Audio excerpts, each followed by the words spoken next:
Bonjour, je vous ai proposé il y a quelque temps une vidéo sur les probiotiques pour enrichir votre alimentation en probiotiques et renforcer votre flore intestinale, votre microbiote.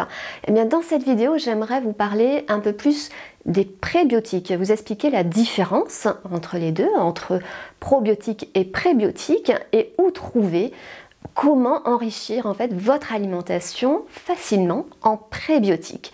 Avant cela, je vous invite à vous abonner à cette chaîne. Pensez donc à cliquer sur le bouton rouge s'abonner ci-dessous et à activer bien sûr la petite cloche qui vous permettra de recevoir une notification à chaque nouvelle vidéo. Alors les probiotiques, maintenant vous savez ce que c'est, donc si vous n'avez pas vu ma vidéo qui présente donc des probiotiques, je vous invite à la retrouver en cliquant sur le petit juste en haut de l'écran et puis vous allez voir qu'il existe en fait de nombreux probiotiques. Les probiotiques, ce sont tout simplement des organismes vivants, des micro-organismes vivants, bactéries et levures qui vont en fait aller transiter donc dans votre tube digestif jusqu'à votre intestin et coloniser votre intestin, ce qui va permettre en fait de rendre plus fort votre microbiote, plus harmonieux, diversifié, fort, et en fait ça va permettre de renforcer la barrière intestinale puisque notre microbiote, on le sait maintenant, joue un rôle prépondérant dans l'immunité, mais aussi pour éviter les inflammations intestinales et les inflammations dans tout l'organisme. Donc ça va permettre de vous sentir moins fatigué, de mieux lutter contre le stress et puis de lutter efficacement contre différents virus et bactéries, entre autres bénéfices. Alors, qu'est-ce que c'est qu'un prébiotique ? Un prébiotique, c'est une substance d'origine fibreuse, c'est une fibre qui va aller nourrir les probiotiques.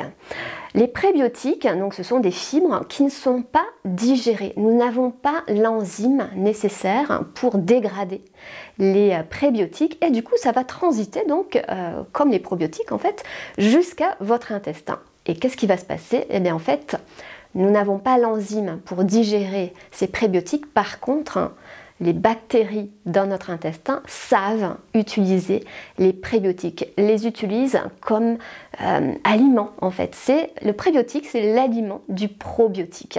Et ça va permettre en fait, ce prébiotique, ça va favoriser en fait la croissance et l'activité des bonnes bactéries intestinales. Donc ça va renforcer en fait notre barrière intestinale, ça va lutter contre l'inflammation et puis ça produit en fait même ce qu'on appelle des postbiotiques. On le sait aujourd'hui que en fait les bactéries donc utilisent les fibres prébiotiques et produisent des postbiotiques, donc ce sont des nutriments en fait, comme des acides gras à chaîne courte qui ont des effets très intéressants dans notre organisme et qui participent en fait à réduire cet état inflammatoire dans l'organisme. Donc les prébiotiques sont aussi importantes, même voire plus que les probiotiques. Alors, où trouver ces fameux prébiotiques? Alors, il faut savoir que je vous ai parlé de fibres. Donc, ces prébiotiques sont des fibres et ce sont essentiellement ce qu'on appelle des fibres solubles. Dans nos aliments, on trouve des fibres solubles et des fibres insolubles. Les fibres solubles, ce sont des fibres qui vont gonfler au contact de l'eau et qui vont former une espèce de gel.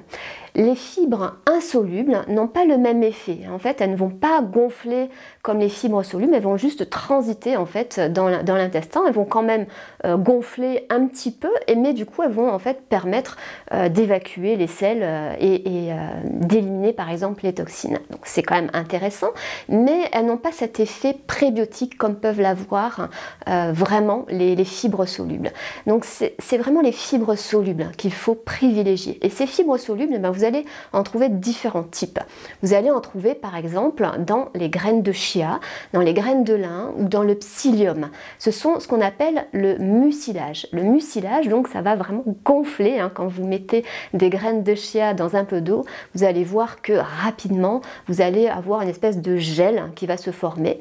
Elles vont gonfler ces graines de chia. Pareil pour les graines de lin, si vous les mixez et que vous mettez dans un peu d'eau, vous allez avoir un gel assez visqueux. Et bien c'est ça, les fibres solubles, donc c'est vraiment riche en prébiotiques. Pareil pour le psyllium. Le psyllium, ce sont du mucilage aussi, hein, donc qui vont gonfler au contact d'un liquide.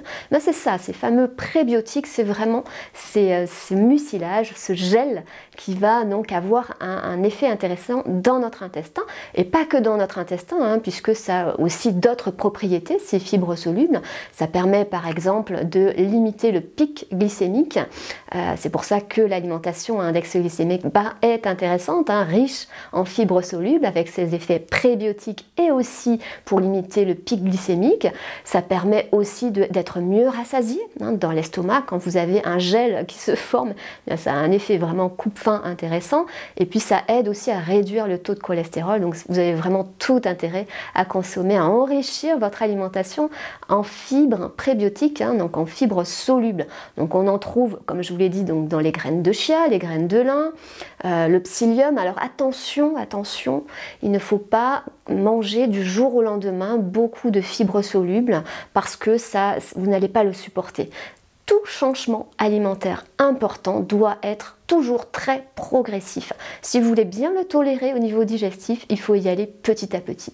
Donc attention à intégrer de façon très progressive des doses croissantes de prébiotiques, de fibres solubles, et surtout à bien boire, hein, parce que je vous ai dit que ces fibres gonflent au contact d'un liquide, donc elles ont besoin d'eau, ces fibres. Donc vous devez beaucoup boire. Si vous intégrez des fibres solubles, du psyllium par exemple, ou des graines de chia ou des graines de lin, buvez beaucoup d'eau en même temps que ces fibres solubles. Alors, ces fameux prébiotiques, on va les trouver dans d'autres aliments aussi, par exemple dans certaines céréales, telles que l'avoine et l'orge, qui contiennent des bêta-glucanes. Donc ces bêta-glucanes ont aussi un effet prébiotique, comme d'autres céréales, comme le sarrasin aussi, est riche en prébiotiques. Et en fait, globalement, ce qui est intéressant, c'est vraiment de diversifier votre alimentation et d'avoir des céréales, en fait, qui sont plutôt complètes, parce que les céréales raffinées, on leur enlève leurs fibres.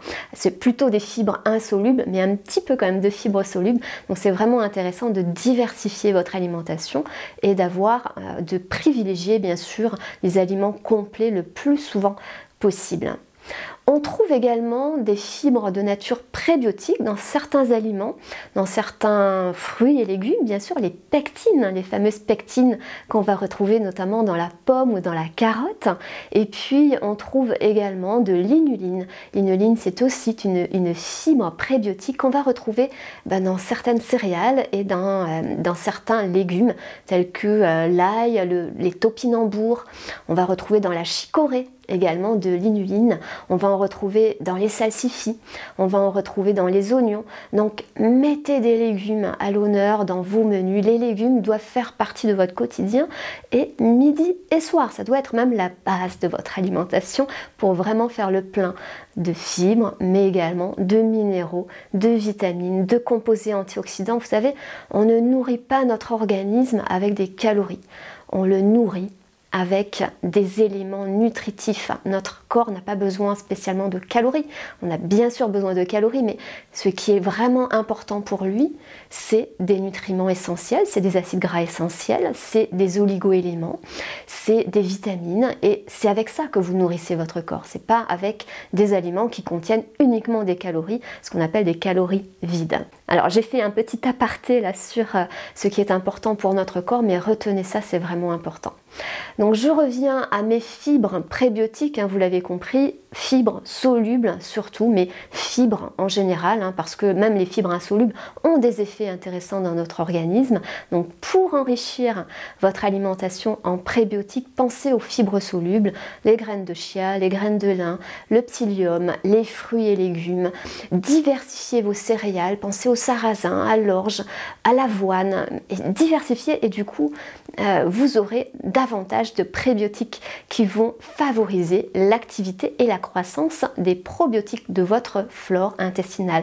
Ça va vous permettre d'avoir un microbiote beaucoup plus sain, beaucoup plus équilibré, moins d'inflammation dans l'organisme, une meilleure tolérance digestive et puis une meilleure santé, un meilleur bien-être en général.